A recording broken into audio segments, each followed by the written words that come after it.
Hello दोस्तों, क्या आपने कभी सोचा है दुनिया के सबसे बड़े leaders Abraham Lincoln, John F Kennedy और मोहम्मद गद्दाफी, इन तीनों के बीच में क्या कॉमन था? इन तीनों की मौत के पीछे एक ऐसी कहानी छुपी है जो शायद आपने स्कूल में भी नहीं पढ़ी होगी। इनका गुना असली पॉलिटिक्स नहीं, ग्लोबल बैंकिंग सिस्टम को छेड़ना था। सबसे पहले बात करते हैं अब्राहम लिंकन की, वो इंसान जिसने अमेरिका से स्लेवरी खत्म की और सिविल वॉर के दौरान देश को टूटने से बचाया। जंग लड़ने के लिए पैसा चाहिए था, प्राइवेट बैंक ने उन्हें लोन ऑफर किए, पर लिंकन ने इसे फाइनेंशियल स्लेवरी समझा, खुद की ही करेंसी प्रिंट कर डाली ताकि देश को कर्जे के बिना चला सके, और अंत में 1865 में उनका असैसिनेशन हो गया। अब जंप करते हैं 100 साल आगे और बात करते हैं दूसरे लीडर की, जिनका नाम था John F Kennedy. John F Kennedy America के पॉपुलर और यंगर प्रेसिडेंट थे जो कोल्ड वॉर और स्पेस रेस के दौरान देश को लीड कर रहे थे। 1963 में उन्होंने एक एग्जीक्यूटिव ऑर्डर 111110 साइन किया जो ट्रेजरी को पावर देता था सिल्वर ब्लैक नोट इश्यू करने की, और ऐसा करने से फेडरल रिजर्व की इन्फ्लुएंस कम हो रही थी।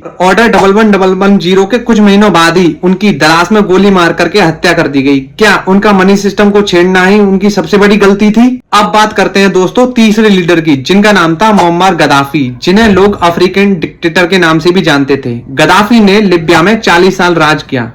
गद्दाफी अफ्रीका को एक यूनाइटेड ब्लॉक बनाना चाहते थे। गद्दाफी का सबसे बड़ा खतरनाक प्लान था, वो अफ्रीका में गोल्ड ब्लैक करेंसी लाना चाहते थे ताकि अफ्रीकन वेस्टर्न बैंक और डॉलर की डिपेंडेंसी छोड़ दे। एक सीधा अटैक था ग्लोबल मॉनेटरी सिस्टम पर, और 2011 में नाटो इंटरवेंशन के दौरान गद्दाफी को भी मार दिया गया।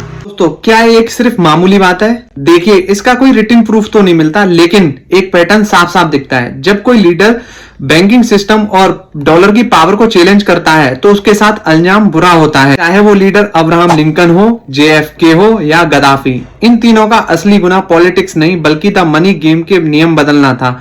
और जब हम पावरफुल लोगों की कमी पे चोट करते हैं तो सिस्टम हमारे अगेंस्ट होता है। आपको क्या लगता है, क्या ये वाकई एक मामूली बात है या फिर कोई बड़ी साजिश? प्लीज कमेंट में जरूर बताएं।